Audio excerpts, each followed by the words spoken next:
ये बंदा जापान का एक हार्डकोर गेमर है और उसके हिसाब से ये गेम यानी जो अभी उसने खेल कर खत्म किया वो पूरी तरह बेकार है। उसका मानना है कि एक असली गेम वो होता है जिसे 10 साल में भी कंप्लीट ना किया जा सके। डिसअपॉइंटेड होने के बावजूद वो टाइम वेस्ट नहीं करता और तुरंत ब्राउजर खोलकर सर्च करता है hardcore video game with garbage balancing. और तभी उसकी स्क्रीन पर एक मिस्टीरियस फैंटेसी वर्ल्ड दिखाई देता है। एक अननोन कंपनी उसे ऑफर करती है एक ऐसा गेम जो कभी खत्म नहीं होता। ये सुनते ही उसका इंटरेस्ट इंस्टेंटली स्पाइक हो जाता है। अब वो डिफिकल्टी सेटिंग्स चेक करता है जिसमें होते हैं इजी, नॉर्मल और फिर एक अजीब सी डिफिकल्टी मतलब कि हेल मोड। और उसके डिस्क्रिप्शन में साफ लिखा होता है कि रिग्रेट तो सबसे छोटी प्रॉब्लम होगी क्योंकि प्लेयर को डिस्पेयर का सामना करना पड़ेगा। हेल मोड में लेवलिंग अप के लिए नॉर्मल मोड से 100 गुना ज्यादा एक्सपीरियंस चाहिए। लेकिन प्रॉब्लम ये है कि ये सब बातें वो पहले भी हजारों गेम्स में सुन चुका है, इसलिए उसे रत्ती भर भी डर नहीं लगती। बिना ज्यादा सोचे वो सीधे हेल मोड सिलेक्ट कर लेता है। इसके बाद सामने आती है ढेर सारी क्लासेस जैसे swordsman, spear user, sword master, hero, यहाँ तक कि डीमन लॉर्ड भी। लेकिन तभी उसकी नजर पड़ती है एक क्लास पर जो होती है समनर क्लास। ये क्लास बाकियों से कहीं ज्यादा डिफिकल्ट थी और अभी अल्फा टेस्टिंग में थी। उसे खुद नहीं पता कि अल्फा टेस्टिंग के बावजूद वो इसे सिलेक्ट कैसे कर पा रहा है, लेकिन उसे बस इतना लगता है कि ये बस एक मजेदार चैलेंज है और इसी क्यूरियोसिटी में वो यस पर क्लिक कर देता है। अगले ही पल वो अचानक अपनी स्क्रीन में खींच लिया जाता है और कमरे में बस एक खाली सन्नाटा बचता है। फिर उसे एक रिलैक्सिंग फीलिंग महसूस होती है, लेकिन कुछ सेकंड्स बाद वो फीलिंग टाइट होने लगती है। सांस लेना मुश्किल हो जाता है और तभी अचानक वो इस नई दुनिया में एक न्यूबॉर्न बेबी के रूप में रीइंकार्नेट हो जाता है। वो खुद से कहता है कि ये तो रीइंकार्नेशन वाली स्टोरीज का सच्चा मतलब हो गया। उसका फादर उसे खुशी खुशी गोद में उठाता है और जैसे ही पता चलता है कि बच्चा लड़का है तो वो कहता है कि उसने पहले से नाम सोच रखा है और वो हमारे मेन प्रोटैगनिस्ट का नाम एलन रखता है। अब कुछ टाइम बाद एलन अपने न्यू फैमिली के साथ बैठा होता है। उसकी माँ उसे खाना खिला रही होती है और वाकई में वो बहुत खूबसूरत दिख रही होती है। एलन अपने नए नाम और नई जिंदगी को बिना ज्यादा शौक के एक्सेप्ट कर चुका है क्योंकि उसकी पिछली जिंदगी में वो 35 साल का बूढ़ा आदमी था। उसी के साथ अनपढ़ और एक ऑफिस वर्कर था और उसका नाम केनिची यमाडा था। अब वो रीइंकार्नेट हो चुका है एक साल का बेबी एलन के रूप में। वो बोल नहीं सकता लेकिन सोच सकता है और वर्ड समझ सकता है। इसका मतलब साफ है, इस दुनिया की कॉमन लैंग्वेज जापानीज है। वो पैदा हुआ है एक गरीब फैमिली में जैसा उसने गेम स्टार्ट करते वक्त चूज किया था। ये एक फ्रंटियर विलेज है जहाँ लोग खेती बाड़ी करके रूलिंग लॉर्ड को टैक्स देते हैं, इसलिए विलेज का अभी कोई नाम भी नहीं है। उसके फादर का नाम रोडन है, एक हार्ड वर्किंग और फैमिली लविंग इंसान। उसके हिसाब से शायद वो 20 साल का होगा। और दूसरी ओर उसकी मदर है थेरेसिया, बेहद खूबसूरत और बहुत प्यारी। फिलहाल एलन उनका इकलौता बच्चा है, लेकिन एलन उन्हें देखकर बता सकता है कि उसके सिबलिंग्स को आने में ज्यादा टाइम नहीं लगेगा। अब उसे जोर की नींद आती है जो उसकी मॉम डैड भी नोटिस कर लेते हैं, तो थेरेसिया उसे सुला देती है और डिनर के लिए बाहर चली जाती है। अकेले होते ही एलन अपनी स्टैट विंडो ओपन करने की कोशिश करता है, लेकिन कुछ भी नहीं होता। वो सोचता है कि उसे अपने कपड़े बदलवाना और दूध पीना अच्छा तो लगता है, पर उसके हिसाब से उसे तो समनर होना चाहिए था। मतलब कि वो कुछ करना चाहता है। वो बार बार ट्राई करता है और धीरे धीरे होप खोने लगता है, लेकिन आखिरी बार ट्राई करने पर एक लाइट चमकती है और उसके सामने एक बुक अपीयर होती है। डर के मारे एलन जोर से चिल्ला देता है, जो उसके पेरेंट्स सुन लेते हैं और भागते हुए कमरे में आते हैं, लेकिन एलन तुरंत बुक को गायब करके सोने का नाटक करता है। पेरेंट्स कंफ्यूज्ड हो जाते हैं और सोचते हैं कि बच्चा नींद में बोल रहा था। उनके जाते ही एलन फिर से उठ जाता है और उस बुक को समन करता है। जैसे ही बुक खुलती है, पूरे 1 साल बाद उसे आखिरकार अपनी स्टैट्स देखने को मिलती है, जैसे कि उसका लेवल 1 है और उसकी क्लास समनर है। बुक में समनिंग स्किल्स की पूरी डिटेल्स होती है। समन और क्रिएट दोनों की अलग अलग स्किल EXP है, मतलब कि उन्हें वो जितना यूज करेगा वो उतना लेवल अप होगा। फिलहाल वो सिर्फ इंसेक्ट्स और बीस्ट को समन कर सकता है, वो भी सिर्फ H रैंक वाले। तभी उसे मिलता है गॉड ऑफ क्रिएशन एल्मिया का मैसेज। वो ग्रिमवार देने में डिले के लिए माफी मांगती है और बताती है कि समनर क्लास अभी टेस्टिंग फेज में थी, पर एलन को उससे कोई फर्क नहीं पड़ता। वो समनिंग ट्राई करता है लेकिन कुछ नहीं होता। फिर वो बार बार ट्राई करता है, लेकिन उसकी किस्मत इतनी खराब कि कुछ भी समन नहीं होता। वो सोचता है कि इस दुनिया में उसे किसी तरह की ट्यूटोरियल वीडियो नहीं मिलने वाली, इसलिए उसे खुद ही सब कुछ सीखना होगा। इसके बाद वो क्रिएट स्किल यूज करता है, जिससे वहाँ एक H रैंक इंसेक्ट कार्ड बनती है। वो खुशी से इतना चिल्ला देता है कि उसकी माँ उसे देखने वहाँ पहुँच जाती है, लेकिन फिर से वो सोने की एक्टिंग करने लगता है। वो समझ जाता है कि आज उसका कुछ होने वाला नहीं है, इसलिए वो कल करेंगे सोचकर सो जाता है। अगले दिन वो फिर से इंसेक्ट समन करता है और एक जायंट ग्रास हॉपर समन होता है। वो उसे अपनी ओर आने का ऑर्डर देता है, लेकिन वो ग्रास हॉपर उसकी बात नहीं सुनता और दूसरी ओर चला जाता है। वो फिर से ग्रिमवार देखता है और उसे पता चलता है कि वो इस ग्रास हॉपर का नाम भी रख सकता है। वो उसका नाम डेंका रखता है। बुक से उसे पता चलता है कि समन क्रीचर्स उसे बफ्स देते हैं और वो खुश हो जाता है। लेकिन तभी उसकी माँ आ जाती है और डेंका को देख लेती है। डर के मारे वो डेंका को मार देती है। कुछ दिनों बाद वो फिर से एक H rank beast mouse create करता है। वो समझ जाता है कि समन कार्ड स्टॉक करने से उसकी स्टैट्स बढ़ती हैं और उसी के साथ इन समन क्रीचर्स में भी कुछ एक्स्ट्रा एबिलिटीज होती हैं। उसके हिसाब से इस दुनिया में उसके समन किए गए मॉन्स्टर्स से भी कहीं ज्यादा ताकतवर मॉन्स्टर्स मौजूद हैं और वो इस वर्ल्ड में नॉर्मल बच्चों से थोड़ा बहुत स्ट्रॉन्ग है। लेकिन हेल मोड में एक्सपीरियंस 100 गुना ज्यादा चाहिए, इसलिए रास्ता लंबा है। इसी बीच उसका फादर रोडेन हंट से खून में लथपथ घर आता है और वो बताता है कि उसने एक बोर मारा है। एलन और उसकी माँ थेरेसिया शॉक्ड हो जाते हैं। एलन बताता है कि रोडेन बहुत ताकतवर है। जब विंटर का सीजन आता है तब वो बाकी गांव के लोगों के साथ शिकार करने जाता है। तभी रोडेन एलन से पूछता है कि क्या वो उस बोर को देखना चाहता है। एलन तो इस दुनिया के मॉन्स्टर को देखने के लिए बहुत एक्साइटेड हो जाता है और जाने के लिए खुश हो जाता है। अब थोड़ा फैमिली वाला माहौल चलता है। उसके बाद फाइनली वो लोग वहाँ से जाने लगते हैं। यही वो मोमेंट होता है जब एलन पहली बार रियल मॉन्स्टर को अपनी आंखों से देखेगा। रास्ते में रोडेन उसे अल्बाहरिन बर्ड्स दिखाता है और बताता है कि ये बर्ड्स फॉल सीजन के आने का सिग्नल होते हैं। उसने इन्हीं बर्ड्स के नाम पर ही उसका नाम रखा है। फिर वो अल्बाहरिन के बारे में एक्सप्लेन करता है और कहता है कि उनके लिए स्काई ही लिमिट है। वे अपने विंग्स का इस्तेमाल करके दुनिया में कहीं भी उड़ सकते हैं और यही उनके लिए ट्रू फ्रीडम है। एलन को ये सुनकर सच में काफी शानदार लगता है, लेकिन जब उसने यही बात थेरेसिया को बताई थी तो उसने उसे काफी डांट दिया था। एलन जानता है कि ये सब उसे मॉन्स्टर के नाम पर नाम रखने की सजा के तौर पर मिल रहा है। इसके बाद रोडेन चलते रहते हैं और एलन उसकी बाहों में सो जाता है। लेकिन जब वो दोबारा आंखें खोलता है तो उसके सामने वही ग्रेट बोर होता है जिसे उन्होंने हराया था। उसका फादर उसे पास से देखने देता है। एलन सोचता है कि ये क्रीचर कितना टेरिफाइंग है, क्योंकि वो जानता है कि इतना बड़ा बीस्ट वो कभी नहीं हरा सकता। तभी एक आदमी आता है जिसका नाम गर्दा होता है। वो सबको अनाउंस करता है कि आज का बिग चैंपियन यहाँ है। आसपास मौजूद सभी लोग रोदन के लिए तालियां बजाने लगते हैं क्योंकि उसने ग्रेट बोर को मारा था। लेकिन रोदन इसे कैजुअली नकार देता है और कहता है कि उसकी किस्मत आज अच्छी थी बस। गर्दा समझ जाता है कि वो हम्बल बन रहा है तो वो टॉपिक बदल देता है और नोटिस करता है कि वो अपने बेटे को भी साथ लाया है। एलन अच्छे से उसे ग्रीट करता है और अपना इंट्रोडक्शन देता है। ये सुनकर गर्दा शॉक्ड हो जाता है क्योंकि एलन सिर्फ 1 साल का है।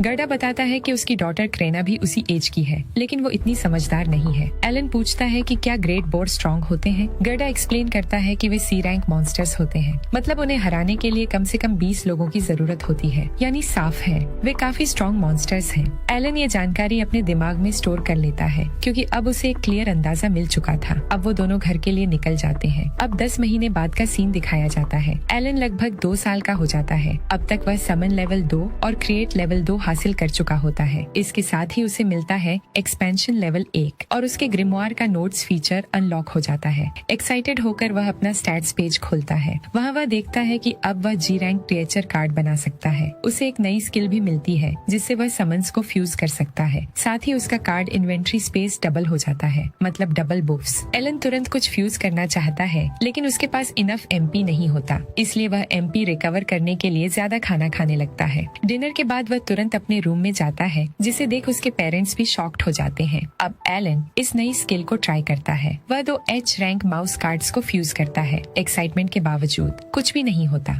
ग्रिमोर उसे बताता है कि उसके पास इनफ एमपी नहीं है, जबकि उसने एमपी को मैक्स तक रिकवर कर लिया था। फिर एलन डिसाइड करता है कि वह एक नया कार्ड बनाएगा। वह जी रैंक बीस्ट कार्ड क्रिएट करने की कोशिश करता है, लेकिन इसके लिए भी उसके पास इनफ एमपी नहीं होता। मतलब उसकी करंट मैक्स एमपी के साथ वह न तो फ्यूज कर सकता है और न ही नया कार्ड क्रिएट कर सकता है। वो जान जाता है कि ये सब उस हेल मोड का ही इफेक्ट है। अब 3 साल और बीत जाते हैं। अब तक उसके पास कई कार्ड्स हो चुके होते हैं, जी रैंक बीस्ट्स, इंसेक्ट्स और यहाँ तक कि बर्ड्स भी। एलन अपने 2 कार्ड्स को फ्यूज करता है और उसे मिलती है एक जी रैंक बर्ड कार्ड जिसका नाम वह चैप्पी रखता है। जब वह उसे समन करता है तो बर्ड उड़कर उसके पास आती है और उसके शोल्डर पर बैठ जाती है। वह स्टैट्स चेक करता है और नोटिस करता है कि इस बर्ड के पास वॉइस मिमिक एबिलिटी है। पहले उसे समझ नहीं आता, लेकिन फिर चैप्पी उसके वर्ड्स और टोन को परफेक्टली रिपीट करता है। एलन को ये काफी कूल लगता है क्योंकि इससे एनिमीज को धोखा दिया जा सकता है। फिर वह एक फ्रॉग समन करता है जिसका नाम वह हॉपर देता है और एक मोल जिसका नाम वह मोली देता है।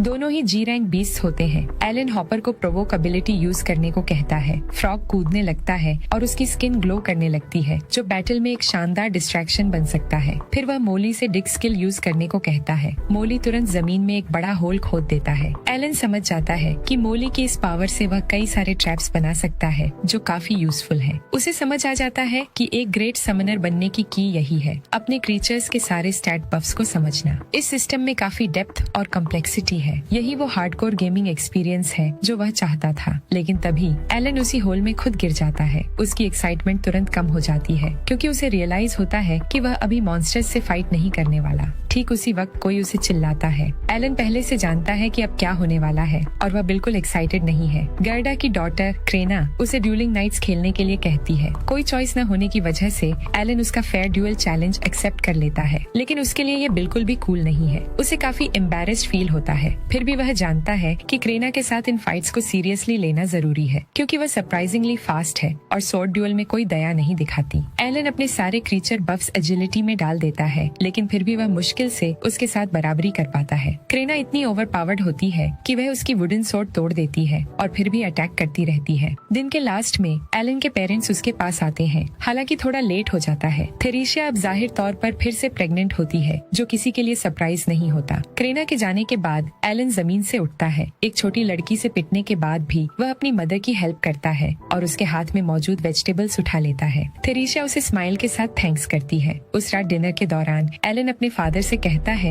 कि वह फील्ड्स की खेती बाड़ी में हेल्प करना चाहता है क्योंकि उसकी मदर प्रेग्नेंट है। ये सुनकर दोनों सरप्राइज हो जाते हैं। एलन उन्हें रियश्योर करता है कि वह स्ट्रॉन्ग है। असल में उसके पास एक फुल ग्रोन एडल्ट जैसी स्टैमिना होती है, लेकिन वह ये बात अपने तक ही रखता है। थेरेसिया कहती है कि इतने छोटे बच्चों को काम नहीं करना चाहिए और वह क्रेना के साथ खेल सकता है। रोडन भी एग्री करता है और कहता है कि वह पहले से ही घर के काम में हेल्प कर रहा है। एलन इंसिस्ट करने की कोशिश करता है, लेकिन उसका फादर मना कर देता है। वह कहता है कि फ्यूचर में उसे ये सब करना ही पड़ेगा, इसलिए अभी लाइफ एंजॉय करे। तभी एलन समझ जाता है कि वे सर्व क्लास में ही फंसे हुए हैं और फार्म वर्क एक अलग ही लेवल का काम है। वह भी नहीं चाहेगा कि उसका 3 साल का बेटा ऐसा काम करे, इसलिए वह अपने पेरेंट्स के डिसीजन को एक्सेप्ट कर लेता है। थेरेसिया बताती है कि उसने नोटिस किया है कि एलन आजकल बैकयार्ड में ट्री पर स्टोन्स फेंक रहा है। रोडेन उससे पूछता है कि वह ऐसा क्यों कर रहा है। एलन बताता है कि उसके फादर ने कहा था कि फॉरेस्ट में मॉन्स्टर्स होते हैं, इसलिए वह स्टोन्स से अपनी मदर को प्रोटेक्ट करेगा।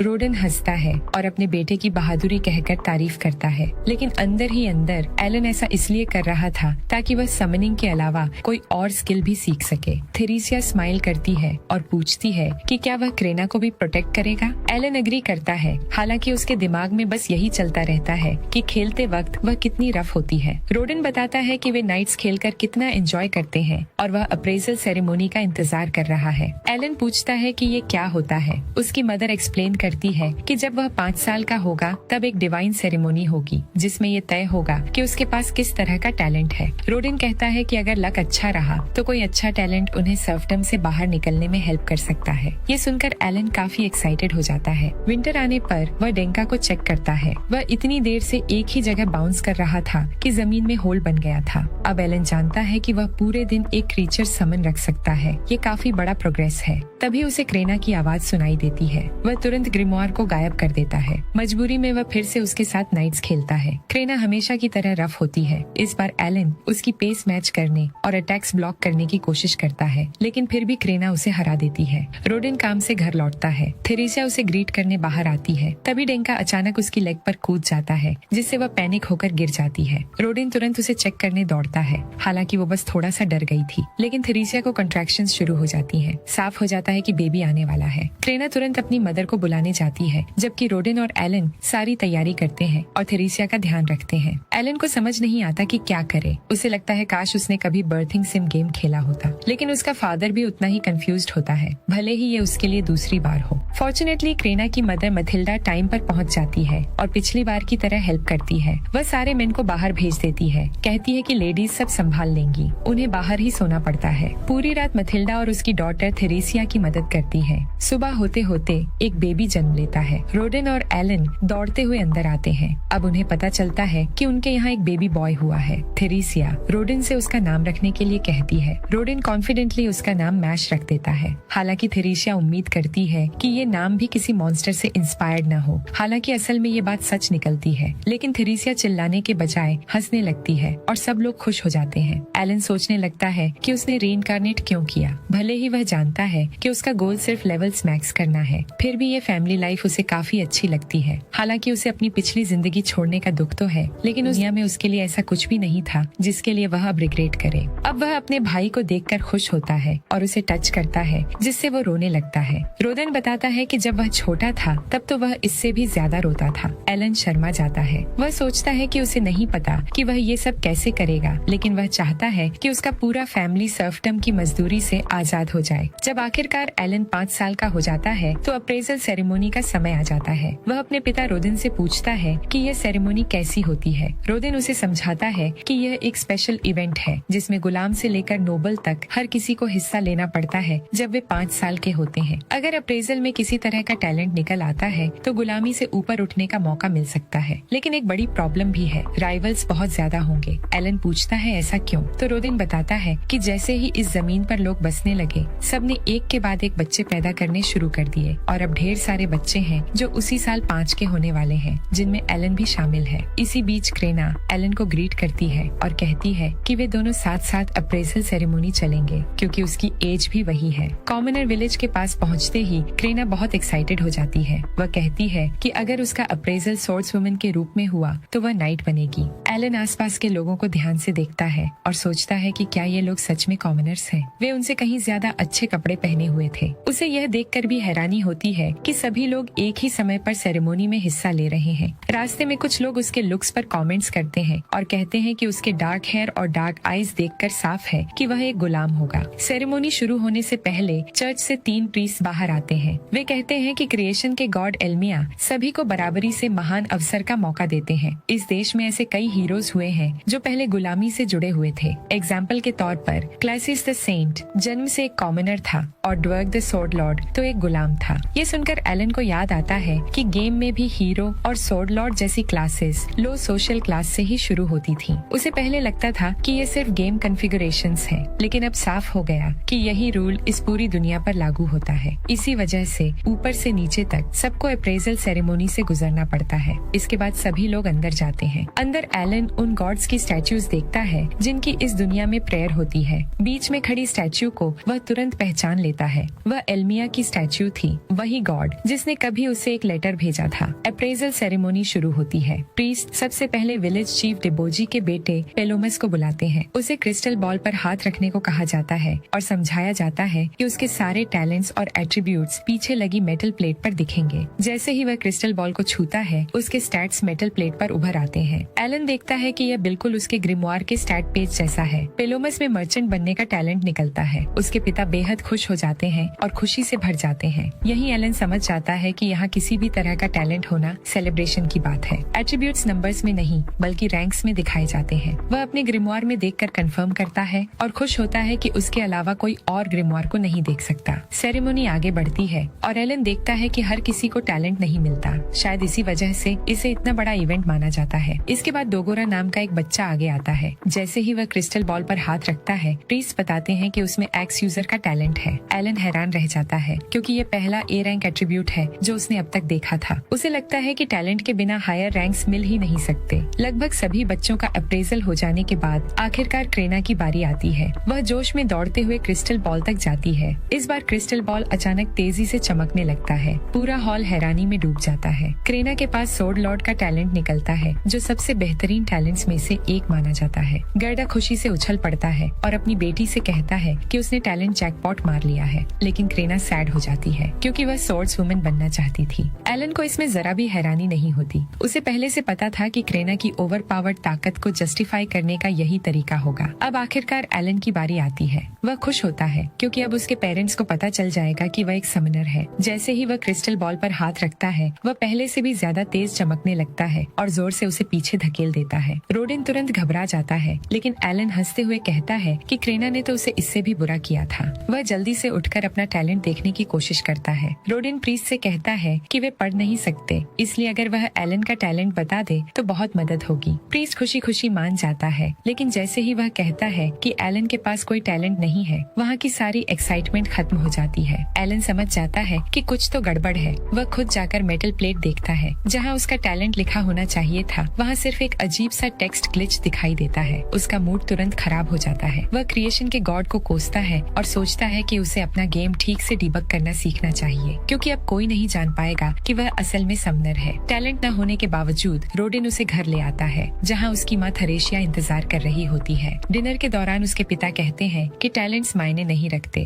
क्योंकि एलन हमेशा उनकी खुशी और प्राइड बना रहेगा। थरेशिया भी इससे अग्री होती है। एलन जानता है कि वे इतने गरीब हैं कि उनके घर में बाथटब तक नहीं है, फिर भी वह खुश है कि उसका बर्थ इसी फैमिली में हुआ, भले ही वह असल में उनसे कहीं ज्यादा उम्र का क्यों न हो। रात को वह अपना ग्रिमोयर खोलता है और देखता है कि उसके सारे एट्रीब्यूट्स ई रैंक हैं। तब उसे एहसास होता है कि आज उसने एक बहुत बड़ी बात सीखी है। इस दुनिया में सिर्फ वही हेल मोड पर खेल रहा है। अप्रेजल सेरेमोनी में मौजूद सारे बच्चे 5 साल के थे, यानी वे सब लेवल 1 थे। रैंक सिस्टम शायद यह दिखाता है कि लेवल अप होने पर कितनी ग्रोथ मिलेगी, इसलिए वह मान लेता है कि उसके सारे एट्रीब्यूट्स ई रैंक इसलिए हैं क्योंकि हेल मोड में उसकी प्रोग्रेस नॉर्मल का सिर्फ 100th हिस्सा है। अगर ऐसा है तो रैंक्स उसकी पावर का वही हिस्सा दिखा रहे होंगे। ये बात किसी नॉर्मल इंसान को पागल कर देती, लेकिन एलन यहाँ वीक सॉस गेम्स को उनकी जगह दिखाने आया है। वह अपनी पूरी जिंदगी यह साबित करने में लगाएगा कि हार्डकोर गेमिंग ही असली रास्ता है। फिर भी अप्रेजल सेरेमोनी में जो वियर्ड टेक्स्ट आया था वह साफ साफ एक ग्लिच था। डेवलपर्स को इसे फिक्स करना ही होगा, इसलिए वह ठान लेता है कि वह कंप्लेंट करेगा और उन्हें लेटर्स की बाढ़ में डुबो देगा, क्योंकि वे एक ऐसे गेमर को अंडर एस्टिमेट नहीं कर सकते जिसकी कोई लाइफ नहीं है। कुछ टाइम बाद एलन नोटिस करता है कि उसका डैड अजीब तरह से बर्ताव कर रहा है। उसकी मॉम बताती है कि वह कल रात देर से घर लौटने के बाद से ऐसा ही है। थोड़ी देर बाद वे गर्डा के घर जाते हैं, जहाँ क्रेना के स्वॉर्ड लॉर्ड बनने की खुशी मनाई जा रही होती है। क्रेना खुशी खुशी एलन से कहती है कि स्वॉर्ड लॉर्ड स्वॉर्ड्स वुमन से भी बेहतर है और अब वह और ज्यादा स्ट्रॉन्ग होने वाली है। एलन मजाक में हैरानी जताते हुए कहता है कि वह तो अभी भी उसे अपनी ताकत से कुचल देती है। मथिल्डा बताती है कि विलेज चीफ सेलिब्रेशन के लिए शराब की एक बोतल गिफ्ट कर गया था, इसलिए वे उसे खोलेंगे। रोदन चिढ़े हुए अंदाज में उन्हें बधाई देता है और कहता है कि वे शराब एंजॉय करें। गर्दा भी उसी टोन में जवाब देता है कि इस घर में मेहमान पहले पीते हैं। एलन को लगता है कि शायद उसके पिता स्वॉर्ड लॉर्ड वाली बात से जेलस है, लेकिन वह जानता है कि रोदिन इतना छोटी सोच वाला नहीं है, जरूर कोई और बात है। रोदिन जब पहला ड्रिंक सर्व करने जाता है तो गर्डा उसे रोक देता है और कहता है कि वह उस उदास चेहरे के साथ डाली गई शराब नहीं पिएगा। तभी रोदिन अचानक बोतल जमीन पर पटक देता है और कहता है कि वह खुश है क्योंकि क्रेना का टैलेंट कमाल का है और ये सेलिब्रेशन के लायक है। गर्डा उससे पूछता है कि फिर उसने यह क्यों कहा कि वह उनके परिवार से रिश्ते तोड़ रहा है। ये सुनकर सब चौंक जाते हैं। रोडिन समझाता है कि वह ऐसा नहीं चाहता, लेकिन क्रेना का टैलेंट एक्स्ट्रॉर्डिनरी है। वह नाइटहुड ज्वाइन कर सकती है, देश की सेवा कर सकती है और शायद नोबिलिटी तक पहुंच जाए। ऐसे लोग गुलामों के साथ समय बर्बाद नहीं करते। तभी एलन को समझ आता है कि उसका पिता बिना पूछे उनके लिए फैसला ले रहा है। रोडिन जोर देता है कि स्वॉर्ड लॉर्ड होना बहुत बड़ी बात है, लेकिन गर्डा सख्ती से कहता है कि इससे कोई फर्क नहीं पड़ता।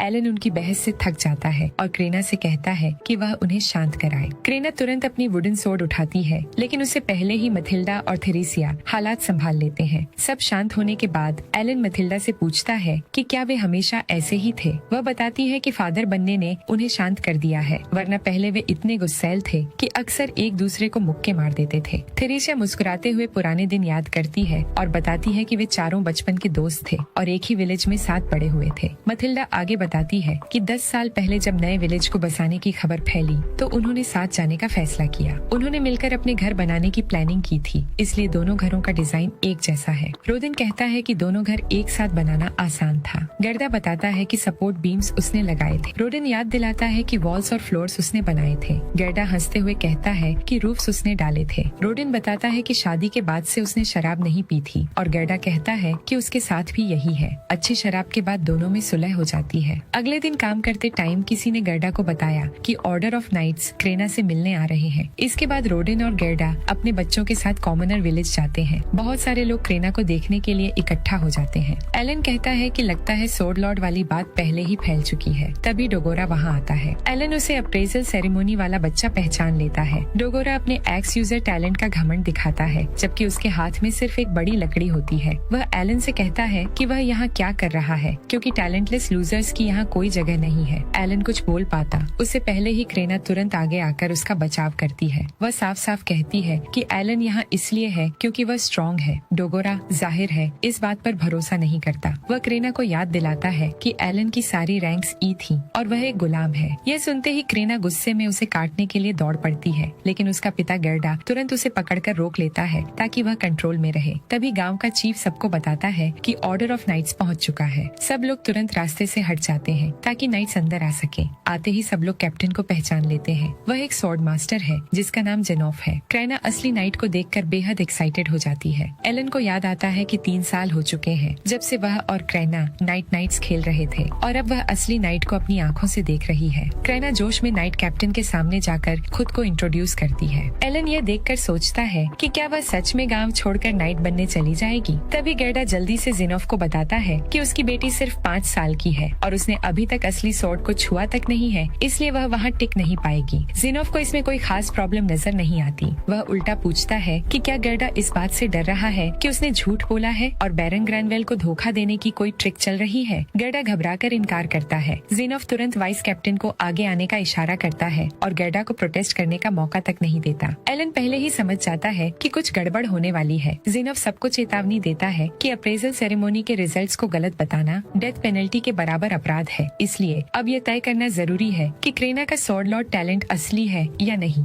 इसी वजह से अब एक स्वॉर्ड ड्यूअल होगा। गेर्डा घबराकर दया की भीख मांगता है क्योंकि उसकी बेटी की जान दांव पर लगी हुई है, लेकिन जेनोफ साफ कह देता है कि ड्यूअल होगा ही। अगर उन्होंने मना किया तो वह गेर्डा और उसके पूरे परिवार को वहीं मार देगा। एलन को यह सब बहुत ज्यादा एक्सट्रीम लगता है। उसे समझ नहीं आता कि ये लोग इतने बेरहम कैसे हो सकते हैं। उसके हिसाब से यह बिल्कुल फेयर नहीं है। वहाँ मौजूद सभी लोग टेंस और वरीड हो जाते हैं, लेकिन जैसे ही क्रेना पहली बार एक असली स्वॉर्ड देखती है उसका डर पूरी तरह गायब हो जाता है। वह तुरंत स्वॉर्ड की तरफ दौड़ती है और पूछती है कि क्या वह इसे यूज कर सकती है। बिना किसी हिचकिचाहट के वह उस बड़ी स्वॉर्ड को उठा लेती है और नाइट्स के वाइस कैप्टन को ड्यूअल के लिए चैलेंज कर देती है। वाइस कैप्टन अपना नाम लेब्रांड बताता है और उसका चैलेंज एक्सेप्ट करता है। वह क्रेना की पहली अटैक को बड़ी आसानी से ब्लॉक कर लेता है। क्रेना बिना किसी खास एफर्ट के स्वॉर्ड घुमाती रहती है। डोगोरा यह देखकर दंग रह जाता है कि वह ऐसी स्वॉर्ड इस्तेमाल कर पा रही है जो लगभग उसकी खुद की हाइट जितनी है। एलन जानता है कि उनकी रोज की प्ले फाइटिंग की वजह से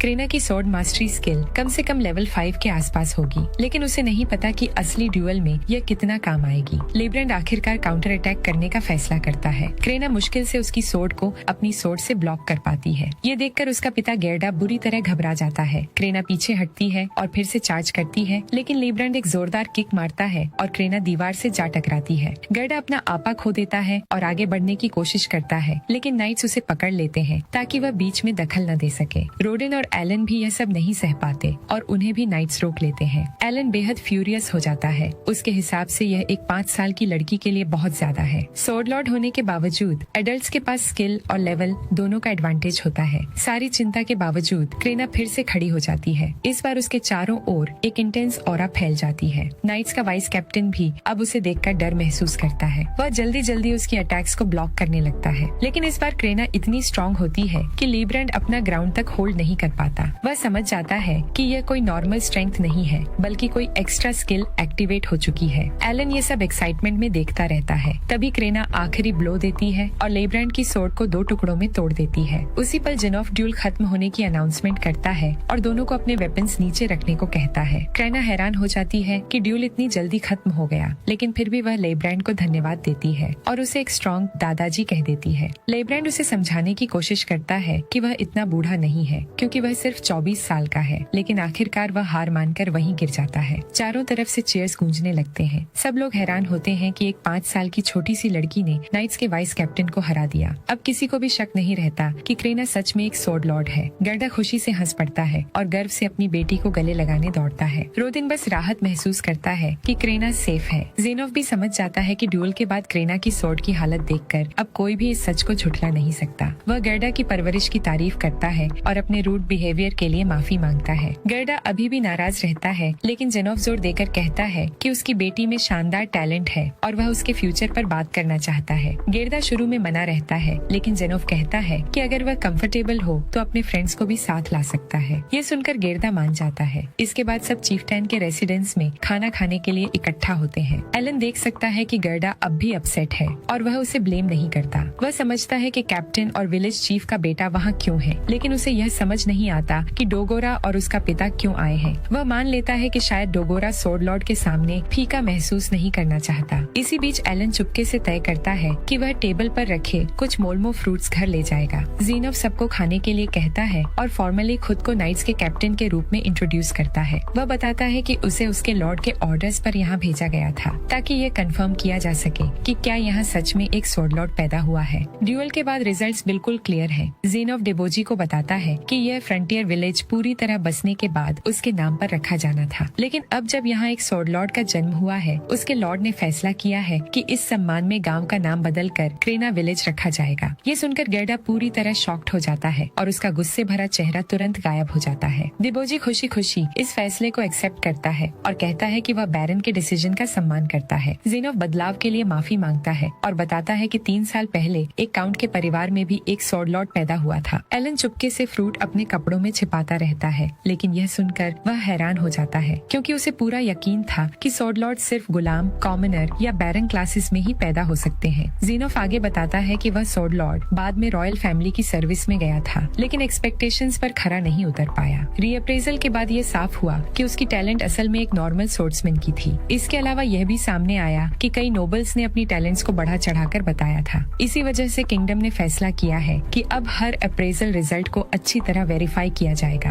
वह फिर से क्रेना को इतनी हार्श ट्रायल से गुजारने के लिए माफी मांगता है और गेर्डा से कहता है कि वह अपनी बेटी को सोर्ड लॉर्ड के रूप में आगे भी ग्रो करने में मदद करे। जब क्रेना 12 साल की हो जाएगी तो वह एकेडमी में पढ़ने जा सकेगी और आगे चलकर रॉयल फैमिली के सीधे अंडर सर्व कर सकेगी। ज़ेनोफ यह भी साफ करता है कि फ्यूचर में किसी टाइम एक इंस्ट्रक्टर इस गांव में भेजा जाएगा ताकि जिन बच्चों में टैलेंट हो वे पूरी मेहनत से पढ़ाई करें और एकेडमी में एडमिशन हासिल कर सकें। क्रेना खुशी खुशी एलन से कहती है कि उसे भी उसके साथ स्टडी करना होगा। डोगोरा बीच में टोकता है और कहता है कि ये स्टडी एलन की बस की बात नहीं है। ये सुनकर क्रेना उस पर चिल्लाती है और दोनों फिर से लड़ने लगते हैं। तभी ज़ेनोफ की नजर आखिरकार एलन पर पड़ती है। रोदिन बताता है कि वह उसका बेटा है। गेर्डा उसका इंट्रोडक्शन कराता है और ज़ेनोफ तुरंत पहचान लेता है कि रोडिन वही बोर हंटर है। वह तुरंत खड़ा होकर रोदिन को रिस्पेक्ट देता है और बताता है कि बैरन को इस गांव से हर सर्दी में मिलने वाला ग्रेट बोर मीट बहुत पसंद है। ज़ेनोफ रोदिन से कहता है कि वह इसे बैरन की तरफ से मिली प्रेज समझे। वह बताता है कि हंट्स में सबसे डेंजरस रोल निभाने वाला रोदिन एक सच्चा हीरो है। रोडिन हाथ मिलाकर उसका धन्यवाद करता है और बाहर निकलते समय मानता है कि उसे हैरानी है कि गुलाम जैसे लोग भी बड़े लोगों से रिकॉग्निशन पा सकते हैं। वह एलन से कहता है कि वह भी आगे चलकर बड़े काम करे क्योंकि उसके अंदर उसके जीन्स हैं। इसी बीच एलन कैजुअली बता देता है कि वह अपनी माँ और मैश के लिए कुछ फ्रूट्स चुपके से ले आया है। बट ट्विस्ट तो ये है कि रोडन भी एलन की तरह फ्रूट्स ले आया होता है और इसी सीन पर ये पार्ट खत्म हो जाता है। वीडियो कैसा लगा कमेंट में जरूर बताना और हाँ, आपको ये एनीमे पसंद आ भी रहा है या नहीं ये भी जरूर बताना। खैर, मिलते हैं नेक्स्ट पार्ट के साथ, तब तक के लिए बाय बाय।